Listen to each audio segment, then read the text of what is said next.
The stars above the planet New Haven had disappeared. 300 alien warships blocked the sky like a dark curtain, their massive hulls casting shadows across the colony below. The Empire had arrived, and they had come to conquer.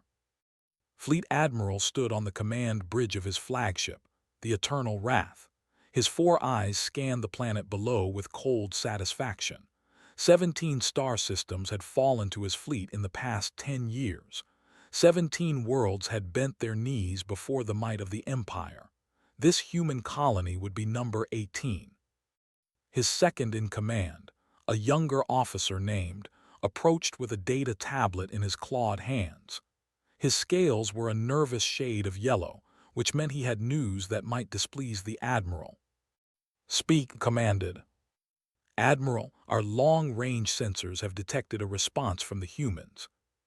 "How many ships?" Hesitated, his scales shifted to a deeper yellow. "1, Admiral, they have sent 1 ship." Turned slowly, his massive head tilting to one side. He thought perhaps the translator had made an error.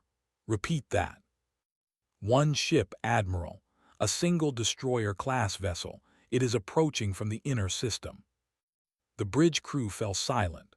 Then slowly, a strange clicking sound filled the air. It took a moment to realize that Admiral was laughing. "1 ship," the Admiral repeated. "These humans are either very brave or very stupid, perhaps both." Far across the void of space, Commander Jack stood on the bridge of the USS Defiance. He was a man of 52 years, with gray at his temples and lines around his eyes that spoke of decades spent in the darkness between stars.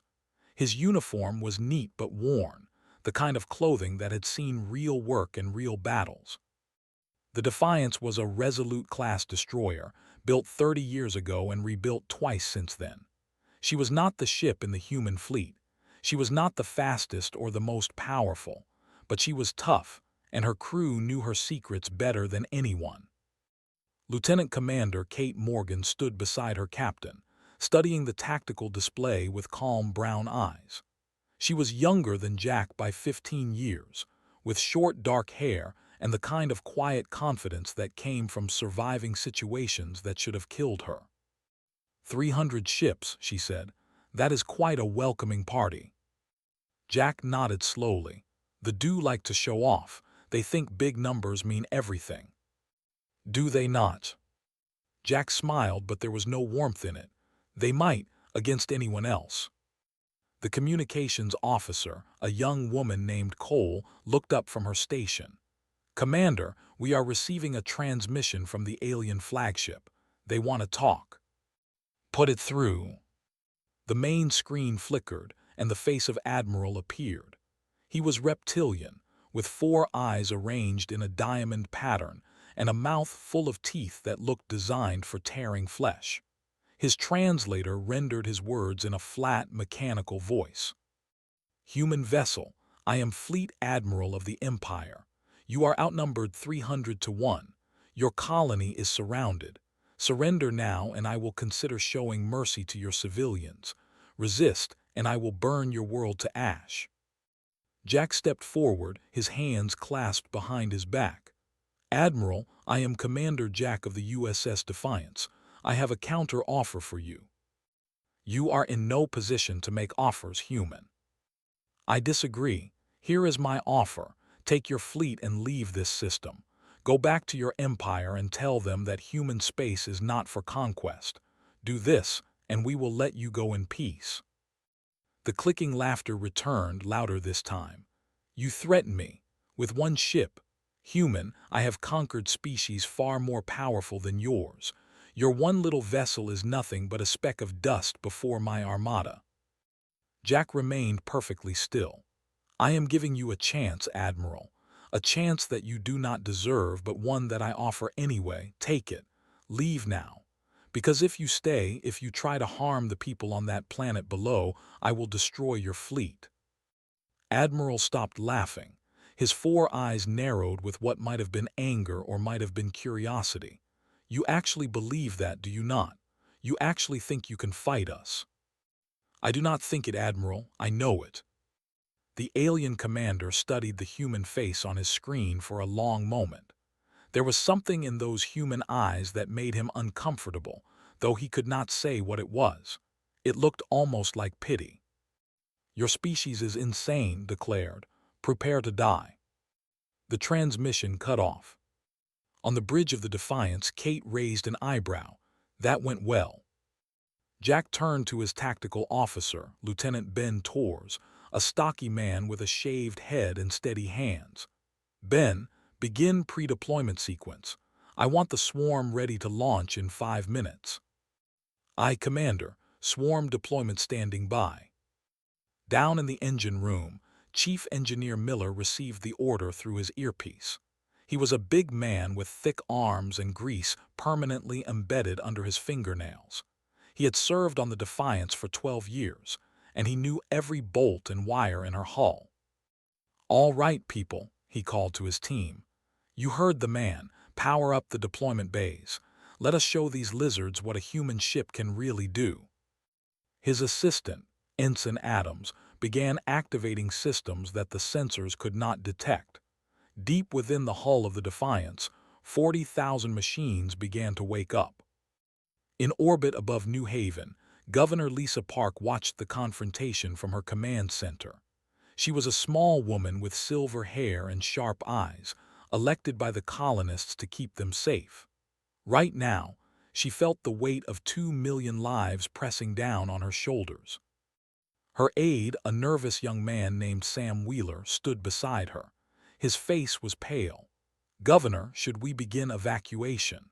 The shelters can hold most of the population, but if the aliens start bombing from orbit, we might not have much time." Lisa shook her head. "No evacuation, Sam, not yet." "But Governor, there is only one ship out there. How can one ship possibly stop an entire fleet?" Lisa turned to look at him, and there was something in her expression that Sam did not understand. It looked almost like confidence. "Sam, let me tell you something about humans. When they look at the Defiance, they see one small ship. They count guns and armor and engine power, and they think they know what they are facing. But they are wrong." "Wrong how?" "They do not understand what a human ship really is. They do not understand what we carry inside us. Our history, our creativity, our refusal to ever give up. They see a destroyer. They should see a nightmare." Sam wanted to believe her. He wanted to trust that the single vessel hanging in space between them and 300 warships could somehow save them. But the numbers made no sense. "I hope you are right, Governor." Lisa turned back to the window watching the stars. "So do I, Sam, so do I." On the Defiance, Commander Jack sat down in his captain's chair and took a deep breath. The next few hours would determine the fate of 2 million innocent people. No pressure. "All stations report ready," Kate announced. Jack nodded. "Then let us begin. Take us in, helm, nice and slow. Let them think we are scared." The Defiance moved forward, one small ship against an empire. And they had no idea what was coming. The USS Defiance drifted closer to the Armada like a mouse approaching a gathering of cats. Admiral watched the tiny vessel on his tactical display and felt a mixture of amusement and contempt. These humans were either conducting some kind of elaborate bluff, or they truly had lost their minds. "The human ship is within weapons range," reported. "Should I order the fleet to open fire?" Considered this for a moment. Part of him wanted to simply obliterate the foolish vessel and be done with it. But another part, the part that had kept him alive through 17 conquests, whispered caution. There was something wrong here, something he could not quite identify. "Not yet," he decided. "Let them come closer. I want to see what they are planning." On the bridge of the Defiance, Lieutenant Ben Torres watched his instruments carefully. His fingers rested near the activation controls, waiting for the order that he knew was coming. "They are not shooting," Kate observed. "That is interesting." Commander Jack nodded. "They are curious. They want to understand why we are not running away. That curiosity will cost them." Distance to the nearest enemy vessel. 50,000 kilometers and closing. Jack turned to his communications officer. Patch me through to the whole ship. Channel open, Commander. Jack stood up from his chair and spoke in a calm, steady voice. All hands, this is the commander. In a few minutes, we are going to engage an enemy fleet that outnumbers us 300 to 1. I know the odds look bad. I know some of you might be scared. That is okay. Being scared means you understand the situation. He paused, looking around at his bridge crew. Every face was focused, determined. These were his people, his family. But here is what I want you to remember.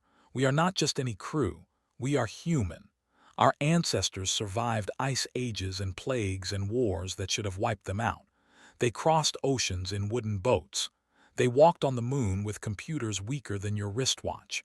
They never gave up, and neither will we. In the engine room, Miller and his team listened with quiet pride. In the medical bay, Dr. Amy paused in her preparations to hear her captain's words. Throughout the ship, 240 souls stood ready. Today we show what humanity is made of. Today we protect our people on New Haven. Today we win. All stations prepare for combat. Out. The channel closed and Jack sat back down. Ben, status of the swarm. 42,000 drones ready for deployment, Commander. All systems green. Begin launch sequence. What happened next would become legend throughout the galaxy. The hull of the Defiance began to change. Panels that had looked like ordinary armor plating slid aside, revealing launch bays hidden beneath. The bays were not large individually, but there were hundreds of them, covering almost every surface of the ship. From these bays, small objects began to emerge. They were drones, each one about 2 meters long and shaped like a pointed cylinder. They had no weapons that they would recognize, just cutting tools, magnetic clamps, and small explosive charges. Individually, each drone was weak, almost harmless. But there were 42,000 of them. They poured from the Defiance in an endless stream, spreading out into space like a cloud of metal insects. Their simple artificial minds activated, receiving targeting data and forming into attack patterns that had been programmed by human tacticians who understood one fundamental truth. Numbers could be beaten by numbers. On the flagship, Eternal Wrath stared at his sensor display with growing horror. Admiral, the human ship is deploying something. Thousands of small objects. No, tens of thousands. Leaned forward. What kind of objects? Missiles. Unknown, Admiral. They are too small to get a clear reading. They do not appear to have conventional propulsion or weapon systems. Then what are they? Before could answer, the first wave of drones reached the nearest cruiser. They did not attack in the way the aliens expected. They did not fire weapons or detonate on impact. Instead, they attached themselves to the ship's hull like parasites, their magnetic clamps holding them firmly in place. Then they began to cut. Plasma torches designed for salvage work sliced through armor like it was paper. The aliens had built their ships to withstand energy beams and missile impacts, not thousands of tiny blades working in perfect coordination. Within seconds, the cruiser's hull was compromised in dozens of places. Then the drones detonated. Each explosion was small, barely enough to destroy a shuttle. But 40 explosions happening simultaneously, all placed at critical structural points, tore the cruiser apart from the inside. The ship broke into 3 pieces, atmosphere and crew venting into the cold vacuum of space. "We have lost the," announced, his voice shaking. "The cruiser is also under attack, so is the destroyer Malik." Admiral watched in disbelief as his fleet began to die around him. Ships that had conquered worlds were being eaten alive by swarms of tiny machines. His weapons officers were firing frantically, but the drones were too small and too fast to target effectively. For every drone they destroyed, 100 more took its place. "Target the human ship," commanded. "All vessels concentrate fire on the source." But the Defiance was already moving. While the fleet focused on the drones, Commander had ordered his helmsman to dive beneath the alien formation. The destroyer's engines flared bright blue as it accelerated to speeds the bulky ships could not match. "Enemy vessels attempting to track us," Kate reported. "They are having trouble. Our ECM systems are jamming their targeting computers." Jack watched the tactical display with cold satisfaction. The drone swarm was doing exactly what it had been designed to do. It was not meant to destroy the entire enemy fleet by itself. It was meant to create chaos, to break the enemy's formation, to make them panic and make mistakes. And they were panicking. Ships that had been flying in perfect formation were now scattering, trying to escape the clouds of drones that pursued them. Some captains were firing blindly, their weapons hitting friendly vessels as often as enemies. The coordination that had made the fleet so dangerous was falling apart. 12 enemy ships destroyed, Ben reported. 18 more heavily damaged. The swarm is still at 70% strength. Down in the engine room, Miller pushed his reactors harder than they had ever been pushed before. Warning lights flashed, but he ignored them. The Defiance needed power, and he would give her everything she needed. "Chief, the secondary reactor is running hot," warned. "I know, keep watching it. If it hits critical, we shut it down. Until then, we keep pushing." On the surface of New Haven, Governor Lisa Park watched the battle unfold through orbital cameras. The images were chaotic, filled with explosions and debris, but one thing was clear: they were losing. Sam Wheeler stood beside her, his mouth hanging open. "How is this possible? Those drones are destroying capital ships." "Because they do not understand humans," Lisa replied. "They think in terms of big weapons and heavy armor. They fight the same way every time, relying on overwhelming force. Humans do not work like that. We adapt. We innovate. We find the weakness in any enemy and exploit it." "But where did those drones even come from? The Defiance is not big enough to carry that many." Lisa smiled. "It is when you design the whole ship as a carrier. Commander told me once that the Defiance has more interior space dedicated to drone storage than to crew quarters. The humans who designed her understood that in space, quantity has a quality all its own." Above them, the battle continued. The drone swarm had destroyed 25 ships and crippled 30 more. The survivors were in disarray, their chain of command broken, their confidence shattered. And the USS Defiance was just getting started. Commander Jack studied the tactical display and saw opportunity. The enemy flagship was exposed, its escort ships scattered by the drone attacks. Admiral had made a mistake, and Jack intended to make him pay for it. "Ben," he said quietly, "warm up the Lancer." His tactical officer grinned. "With pleasure, Commander." The Defiance had one more surprise for the Empire. Far from the battle, in a neutral observation station at the edge of the system, Ambassador of the watched the destruction of the fleet with a mixture of horror and dark satisfaction. He had warned them. He had told them exactly what would happen if they attacked human space. They had not listened. His aide, a young named, stood beside him with trembling tentacles. They were a peaceful species, traders and scholars who had avoided war for over 1,000 years.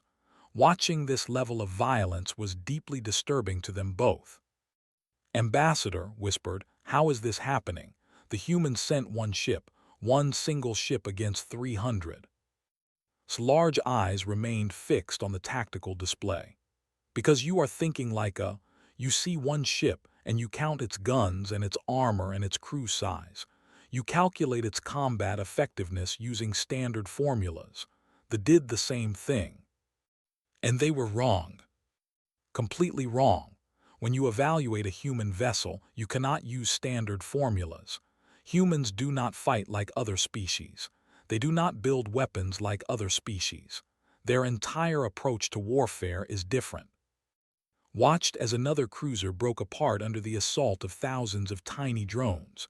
Different how? Finally turned away from the display to look at his young aide. Let me tell you about humanity.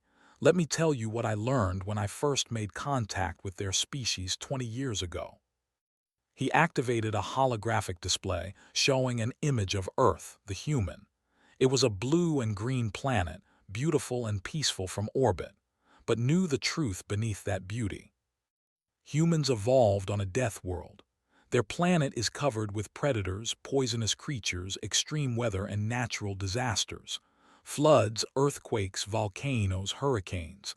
Their environment tried to kill them constantly, and yet they survived. They did more than survive. They conquered their world. How? By being the most adaptable, most creative, most stubborn species in the known galaxy. When they faced a problem they could not solve with strength, they solved it with cleverness. When they faced an enemy they could not defeat alone, they worked together. And when they faced extinction, they simply refused to die. Pulled up another image showing human history. Wars, plagues, famines, disasters. Century after century of struggle and suffering, and somehow always triumph. But the most important thing to understand about humans is this. They have been fighting each other since before they developed language. Their entire history is one long series of wars, battles, and conflicts. They have spent thousands of years developing new ways to kill each other. And in all that time, they learned one crucial lesson. What lesson? That victory does not go to the strongest or the most numerous. Victory goes to the one who thinks differently, the one who surprises their enemy, the one who refuses to play by the expected rules. Looked back at the battle, where the human ship was now diving through the scattered formation like a predator through a school of fish. The drones. No one expected the drones. Exactly. They build big ships with big guns because that is how they have always won. They use overwhelming force because it has always worked. But humans do not think like that. When a human commander looks at an enemy fleet, he does not ask how can I match their strength. He asks how can I make their strength irrelevant. On the USS Defiance, Commander Jack was asking himself a different question.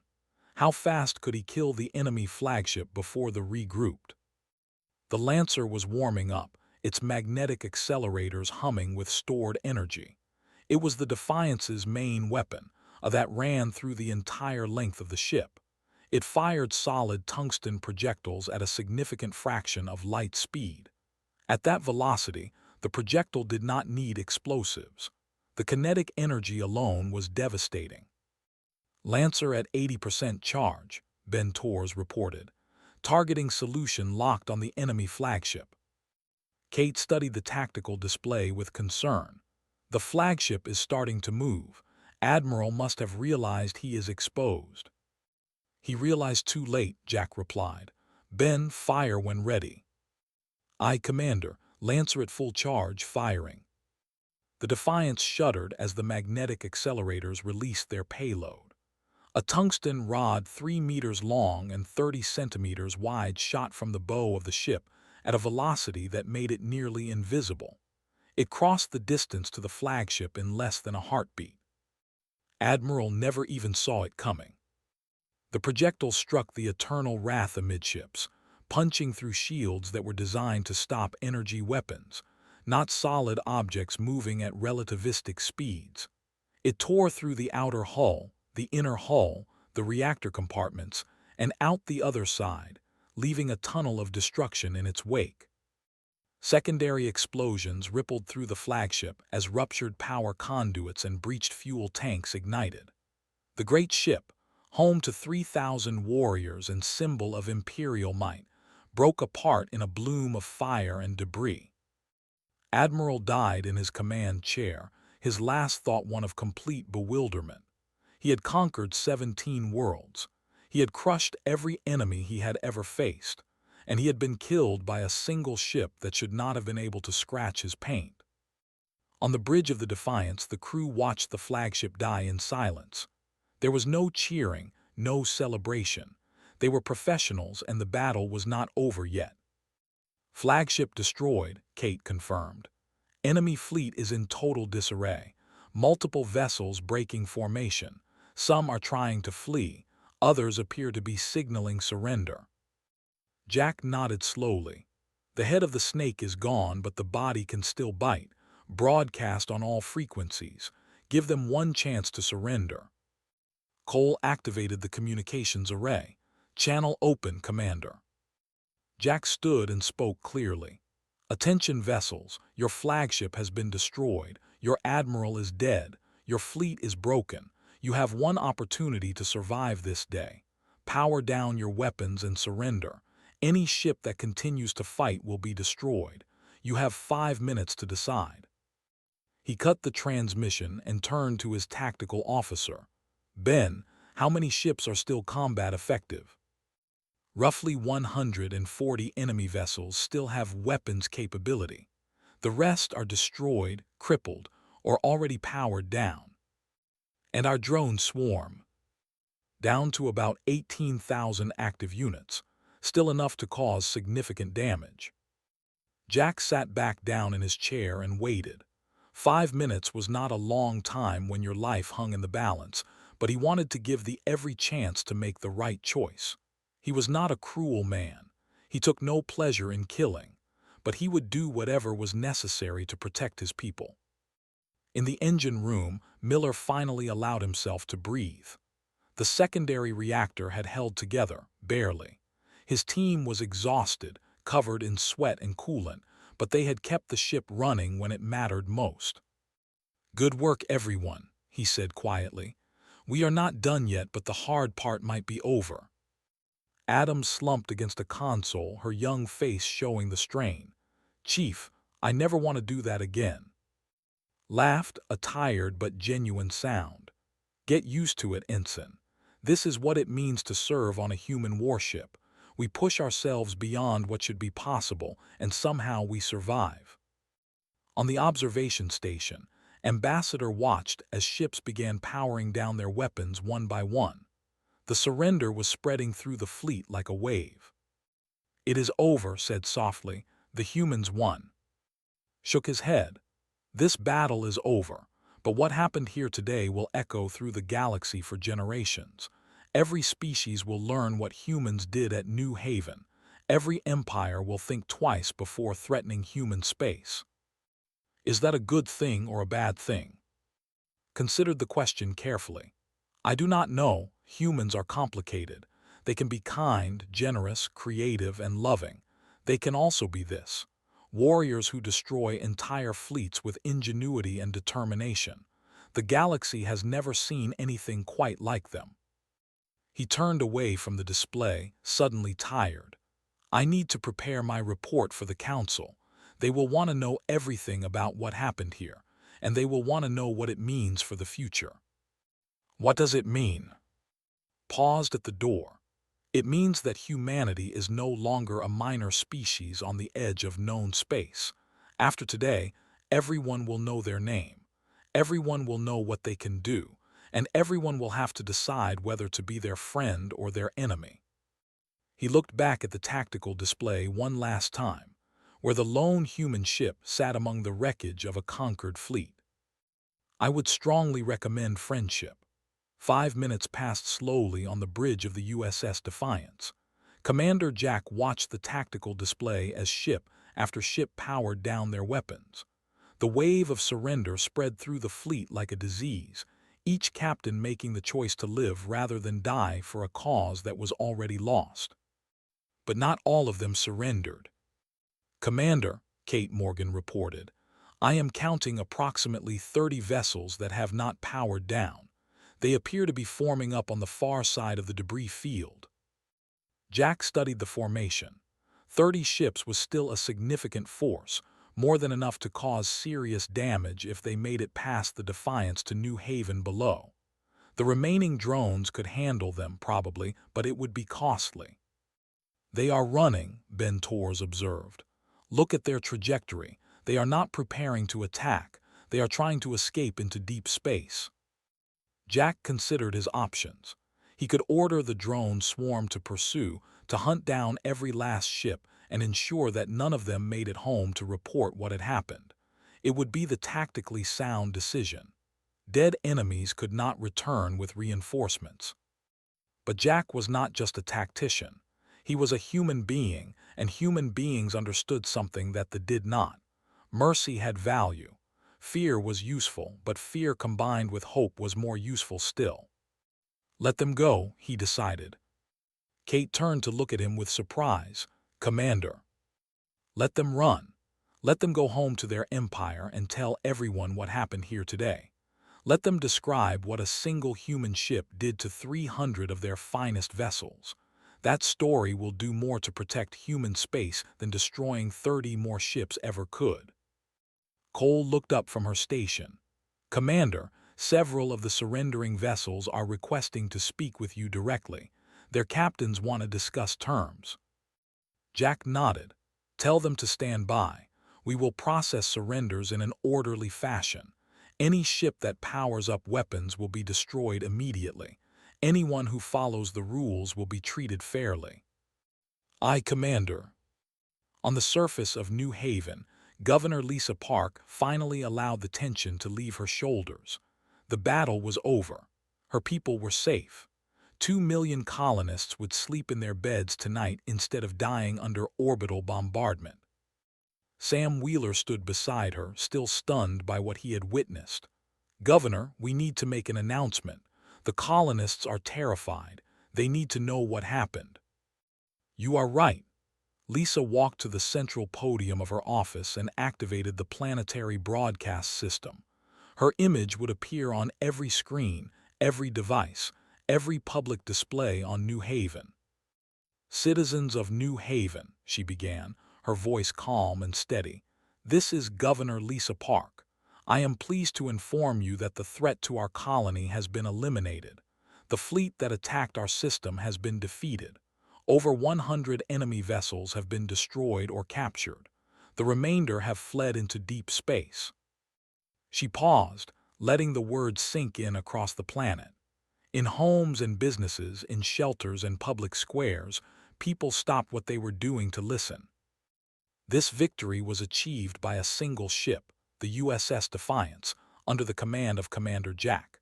240 crew members faced 300 enemy warships, and they won. I want every citizen of New Haven to remember what happened here today. Remember that humans do not surrender. Remember that humans do not give up. Remember that when our people are threatened, we find a way to win. Sam watched her with new respect. The governor was already thinking about the future, about how this battle would be remembered, about the message it would send to the rest of the galaxy. To Commander and the crew of the Defiance, Lisa continued, on behalf of every man, woman, and child on New Haven, thank you. You are heroes. You are the best of humanity, and we will never forget what you did for us. She ended the broadcast and turned to Sam. Now we have work to do. We need to coordinate with the Defiance on processing prisoners. We need to secure the wreckage before scavengers arrive. And we need to send a report to Earth Command immediately. What should the report say? Lisa smiled grimly. It should say that the Empire made a very serious mistake, and they will not be making it again. Hours passed. The USS Defiance moved through the debris field, collecting surrender signals and coordinating with shuttles from New Haven. The surviving ships were escorted to holding positions, their crews confined to quarters while human Marines boarded to ensure compliance. It was tedious, careful work, but it was necessary. These prisoners would be bargaining chips in the negotiations to come.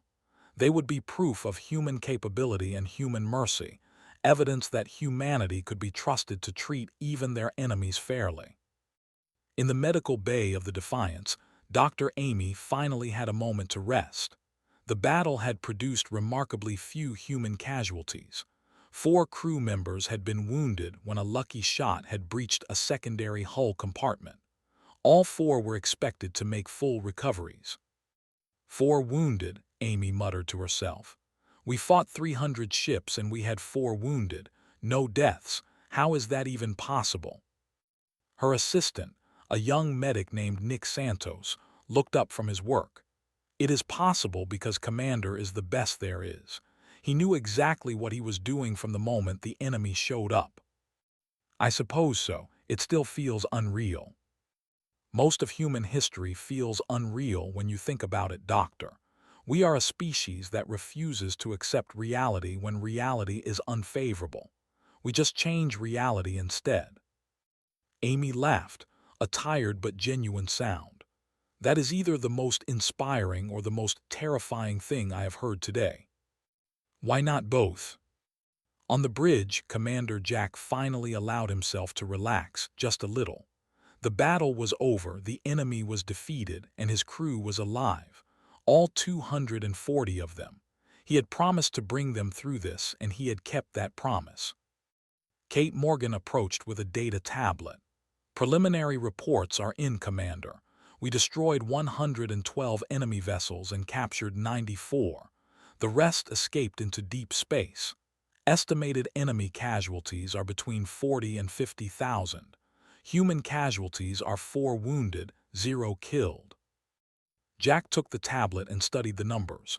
40 to 50,000 dead. Fathers, sons, brothers, beings who had families and dreams and lives that were now ended. He felt the weight of those deaths, even though they had been enemies, even though they had come to kill and conquer. War is terrible, he said quietly. Yes, it is. But if we had not fought, 2 million colonists would be dead or enslaved right now. Sometimes terrible is necessary. Jack nodded. I know, that does not make it easier. It is not supposed to be easy, Commander. The day it becomes easy is the day we have lost something important about ourselves. They stood together in silence for a moment, 2 warriors contemplating the cost of victory. Finally, Jack straightened and handed the tablet back. We have a lot of work ahead of us. The Empire will not take this loss quietly. They will want revenge, or at the very least they will want answers. We need to be ready. We will be ready, we always are. Jack looked around his bridge, at the crew members who had trusted him with their lives and had been rewarded with survival. Ben Torres at Tactical, Cole at Communications, and a dozen others who had performed flawlessly under impossible pressure. I want everyone to know how proud I am, he said, loud enough for the whole bridge to hear. What we did today will be remembered for a long time. We showed the galaxy what humans are capable of. We protected our people, and we did it together. A quiet murmur of acknowledgement passed through the bridge. These were not people who needed elaborate praise or celebration. They were professionals who had done their job, but it felt good to be recognized, to know that their captain saw their efforts and valued them. Now, Jack continued, let us finish the cleanup and get some rest. Something tells me this is just the beginning of a much longer story. He had no idea how right he was. 3 weeks after the Battle of New Haven, a diplomatic vessel arrived at the edge of human space. It came alone, flying under a flag of truce, requesting permission to speak with human representatives. The empire that had sent 300 warships to conquer was now sending 1 ship to talk. The meeting took place aboard Nexus Station, a neutral trading post where multiple species conducted business. Human Ambassador Nash arrived first, accompanied by a small security detail. He was a tall man in his 60s with silver hair and the kind of calm expression that came from decades of diplomatic experience. He had negotiated treaties with a dozen species. He had prevented wars and ended conflicts, but he had never faced a situation quite like this one. The delegation arrived shortly after. Their leader was High Admiral, who had been appointed to replace the fallen. She was smaller than most military officers, with scales that shifted between dark blue and green depending on her mood. Her 4 eyes studied the human ambassador with an intensity that would have been uncomfortable for most species. Simply smiled and gestured to the chairs arranged around a circular table. Please be seated. Can I offer you refreshments? I understand enjoy fermented grain beverages. Hesitated, then nodded. That would be acceptable. A human aide brought drinks, and the 2 delegations settled into their places. For a long moment, no one spoke. The weight of what had happened at New Haven hung in the air like smoke. Finally broke the silence. Your people killed my predecessor. Nodded. Admiral attacked a peaceful colony. He threatened to murder 2 million civilians. Commander responded accordingly. With one ship, one single vessel destroyed our entire fleet. Not destroyed, defeated. Over 90 of your vessels surrendered and their crews were treated humanely. We have already begun repatriation discussions. Leaned forward, her eyes narrowing. How? I have watched the battle recordings 100 times. I have consulted with our finest tactical minds. No one can explain how it was possible. Took a sip of his own drink, a simple water. May I tell you a story, Admiral? If you believe it will help me understand. I do. Set down his glass and folded his hands on the table. Humans come from a world called Earth. It is a beautiful planet, but it is also dangerous. Our ancestors had to survive predators, diseases, natural disasters, and each other. They developed big brains and clever hands. They learned to make tools and weapons. But most importantly, they learned to think differently. Differently how? When a human faces a problem, we do not just look for the obvious solution. We look for the unexpected solution, the creative solution, the solution that no one else would think of. We ask ourselves what would happen if we tried something completely new. Considered this. The drones. No species uses autonomous swarms in that way. Because most species think of ships as individual combat units. Big gun versus big gun. Strong armor versus strong attack. Humans looked at that equation and asked a different question. What if we made the ship itself irrelevant? What if we filled it with 40,000 smaller weapons that could adapt and overwhelm any defense? It is an unconventional approach. Smiled. Humans are unconventional by nature. We do not accept the rules that other species take for granted. When someone tells us something is impossible, we take it as a challenge. Was quiet for a long moment. When she spoke again, her voice was softer, almost hesitant. My government sent me here to negotiate. They want peace, but they also want to understand. They are afraid, Ambassador. They have conquered many worlds, defeated many enemies, but they have never encountered anything like humanity. Fear is a reasonable response. I would be concerned if you were not afraid after what happened at New Haven. But fear does not have to lead to more conflict. It can lead to wisdom instead. Wisdom. Leaned back in his chair. The Empire has a choice to make, Admiral. You can see humanity as a threat to be eliminated, which will lead to more battles and more death. Or you can see us as a potential partner, a species with unique perspectives and capabilities that could benefit your empire through trade and cooperation. After what happened, you would offer us friendship. Of course, that is what humans do. We fight when we must, but we prefer to build.